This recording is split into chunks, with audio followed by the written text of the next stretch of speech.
내 삶을 향한 하나님의 뜻이라는 제목으로 우리 말씀을 묵상하도록 하겠습니다.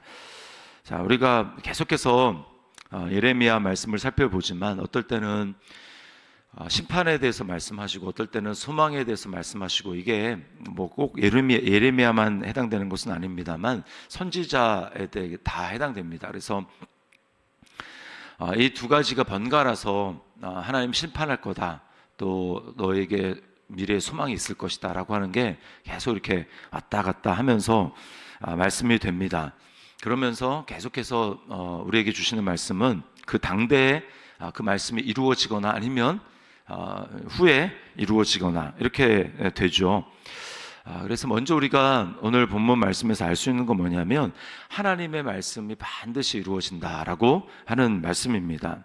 1절에 보면은 이제 시드기야 왕의 때에 예루살렘이 이제 함락되고, 예루살렘뿐만 아니라 성읍들이 함락될 것에 대해서 이제 말씀을 합니다. 2절에 보니까 뭐라고 이야기를 합니까? 바벨론의 왕의 손에 넘기리니 그가 이 성을 불사를 것이라. 끝에 이제 그렇게 되어 있죠. 불사를 것이다. 그리고 자, 이제 그 예루살렘과 그 성에 대한 운명은 그렇게 될 것이지만 이 시드기야 왕 개인에 대한 또 예언도 있습니다. 3절에 보면 시드기야 왕이 네가 이렇게 얘기하죠. 그의 손에서 벗어나지 못하고 반드시 사로잡혀 그의 손에 넘겨져서 네 눈은 바벨론 왕의 눈을 볼 것이며, 이렇게 이야기를 합니다. 그리고 4절에 보면 여호와께서 내게 대하여 이와 같이 말씀하시니라. 내가 칼에 죽지 아니하고 5절에 평안히 죽을 것이며, 이렇게 이야기를 합니다. 그리고 이 말씀이 구체적으로 어떻게 실현이 되는가? 7절 말씀에 보면 그때 바벨론의 왕의 군대가 예루살렘과 유다에 남은 모든 성읍들을 쳤으니, 이렇게 이야기를 하고 있습니다. 그러니까 하나님의 말씀이 지금 반드시 실현되고 있는 모습을 보게 됩니다. 우리가 분명히 알 것은 하나님의 말씀을 보고 우리가 위안을 받았다, 참 좋다, 이런 것도 중요하지만 더 객관적인 사실로 하나님의 말씀이 도대체 어떤 영향력을 가지고 나뿐만 아니라 이 전 세계 가운데 지금 그렇게 돼 있나, 이거 분명히 봐야 됩니다.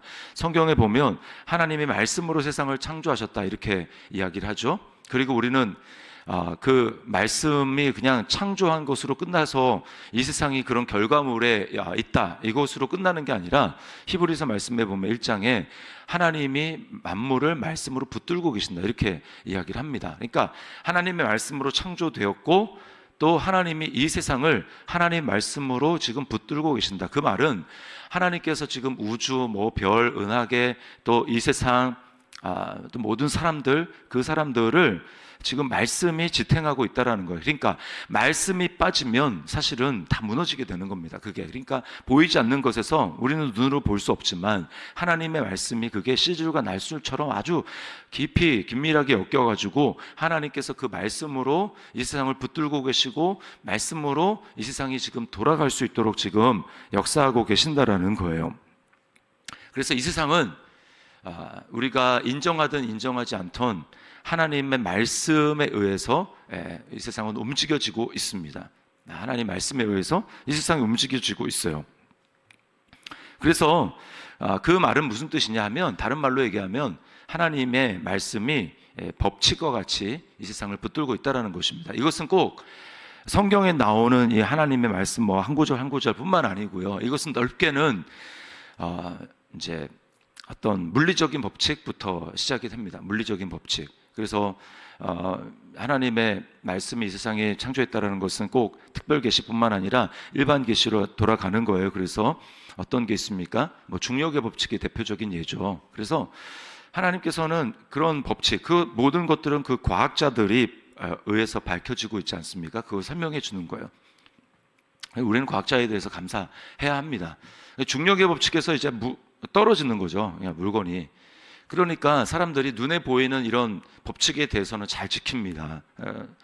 떨어지기 때문에 높은 빌딩 같은 데서 우주에 있으면 떠 있을 텐데 높은 빌딩에서 뛰어내리지 않죠. 왜냐하면 그러면 이제 생명이 다치고 죽기 때문에 사람들은 그 법칙에 따라서 지키며 살아가요. 자, 그러나 그 물리적인 법칙만 있는 게 아니죠.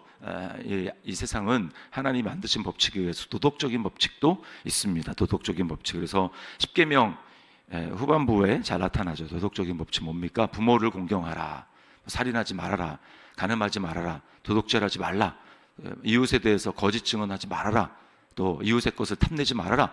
이게 다 도덕적인 법칙입니다. 이거를 한마디로 요약하면 예수님이 황금률로 말씀을 해주셨어요. 이게 뭐냐?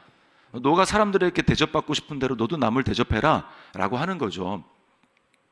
그래서 이 도덕적인 법칙에 의해서 사람들은 이 세상이 돌아가고 있습니다. 알게 모르게 그렇게 돌아가고 있어요. 이걸 깨뜨리면 그때부터 관계에서 뭔가 문제가 발생하고 큰 혼란에 빠뜨려지게 되는 것입니다. 도덕적인 법칙이 있어요.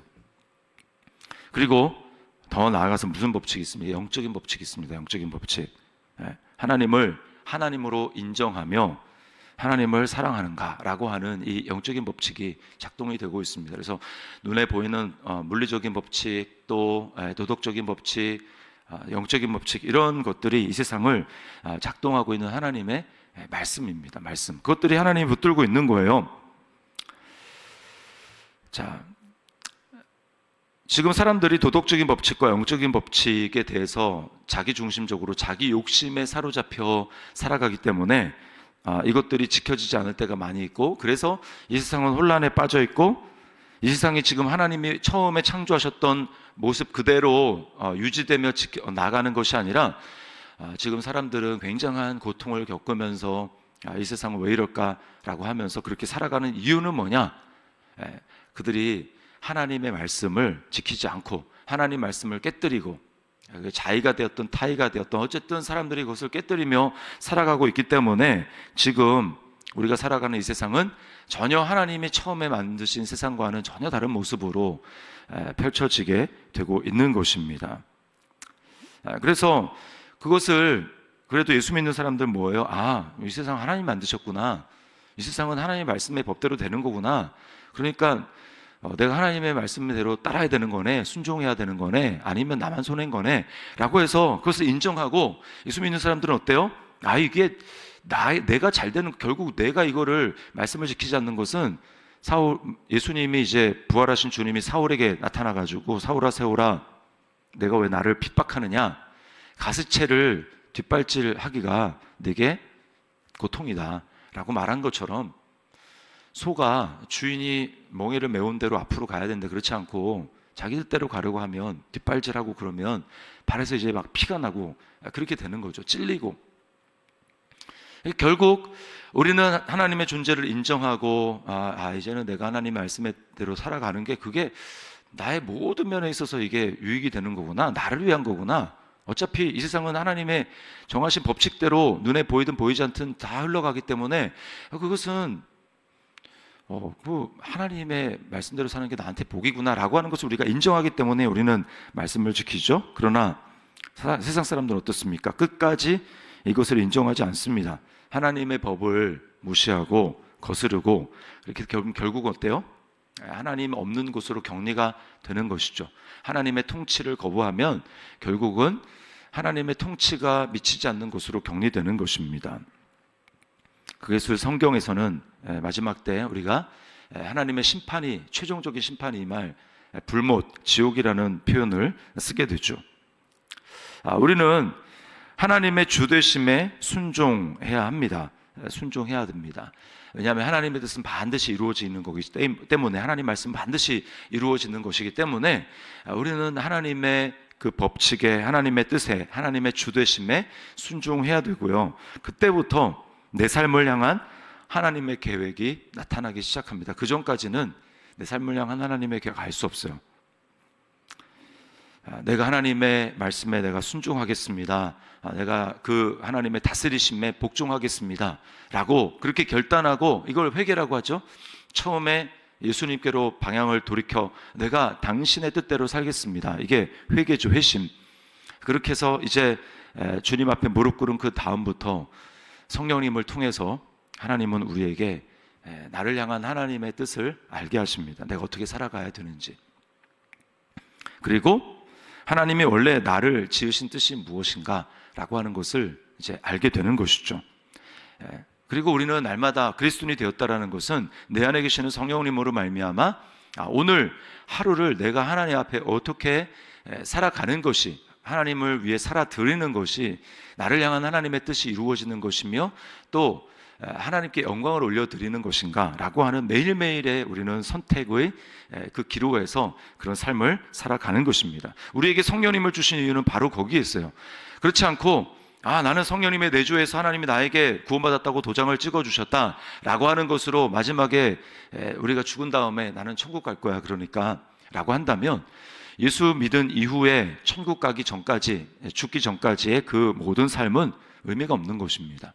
하나님이 내가 하나님께 굴복해서 성령님을 주시고 이제 성령님과 더불어서 매일매일의 삶을 나를 향한 하나님의 뜻을 이루는 그런 삶을 살아가고 내 안에 이제 점점 하나님이 더 풍성하게 나타나고 하나님의 영광을 보기 시작하고 그 영광을 점점 더 풍성하게 누리면서 이 땅 가운데 하나님의 나라를 이루며 하나님의 나라를 경험하며 살아가게 되는 것이죠. 그것이 하나님의 우리를 향한 뜻인 겁니다. 그러라고 성령님을 우리에게 주셨고 그렇게 성령님께 말씀을 따라서 순종하며 나아가게 될 때 우리는 하나님의 영광을 더 깊이 경험하는 거예요. 그리고 내가 있는 곳에서 비로소 하나님의 복이 나를 통해 흘러가기 시작하는 겁니다. 그게 직장이 됐던 가정이 됐던 어떤 위치에 올라가야 영향력이 나타나는 게 아니에요. 그게 오늘날 우리의 비극 아니겠습니까? 주님과 함께 살아가는, 말씀대로 살아가며 하나님의 말씀에 순종하며 성령님의 인도하심을 따라서 살아가는 그런 삶이 전혀 훈련이 되지 않고 그냥 교회만 다니는 사람이 우리 영향력 있는 위치에 올라가야 된다라고 해서 장로 대통령, 장로 국회의원, 어떤 사람들 했는데 아무런 소용이 없습니다. 왜요? 그런 삶을 살아본 적도 없고 그렇게 살아가지 않으니까. 그런 사람이 딱 그런 위치에 됐다고 그 사람을 통해서 하나님의 복이 흘러갑니까? 전혀 그렇지 않아요. 점점 이 땅에서 우리는 하나님의 나라를 더 깊이 누려야 하는 것입니다. 그래서 로마서 14장 17절에는 하나님의 나라는 뭡니까? 먹는 것과 마시는 것이 아니라 우리 눈에 보이는 그런 물질적인 환경이 아니라는 거예요. 어떻게 됩니까? 하나님의 나라는 성령 안에 있는 의와 평강과 희락입니다. 그래서 지금 기쁨을 누려야 돼요. 지금 평강을 누려야 합니다. 그리고 지금 하나님이 주시는 그 담대함 가운데 내 삶을 통해 하나님의 뜻이 이루어지는 그런 삶을 살아가야 하는 거예요. 그럴 때 비로소 우리는 하나님의 나를 향한 하나님의 뜻을 점점 더 깊이 분별하게 됩니다. 이거 없이 그냥 하나님, 내 인생을 향한 하나님의 뜻이 무엇입니까? 백날 기도해도 안 나옵니다. 하나님의 뜻에 굴복하고 순종하는 삶을 살아가다 보면 하나님께서 우리에게 알려주시는 거예요. 그래서 우리가 외우는 말씀, 요한복음 14장 21절 말씀 있죠? 거기에 뭐라고 합니까? 나의 계명을 지키는 자라야 나를 사랑하는 자니 나를 사랑하는 자는 내 아버지께 사랑을 받을 것이요 나도 그를 사랑하여 그에게 나를 나타내리라. 예수님이 나타나시는 삶이 하나님 나라입니다. 우리 땅 가운데 순종할 때, 계명을 지키고 순종할 때 하나님의 법칙에 따라서 이 세상이 다스려지는데 그 말씀에 순종하며 그렇게 나아가게 될 때 우리는 비로소 하나님의 은혜를 더 깊이 경험하고 하나님의 내 삶을 통해 드러나시고 나타나시는 것을 경험하는 것입니다. 그러라고 우리를 예수 믿게 하셨고 그러라고 예수 믿는 우리에게 성령님을 주셨어요.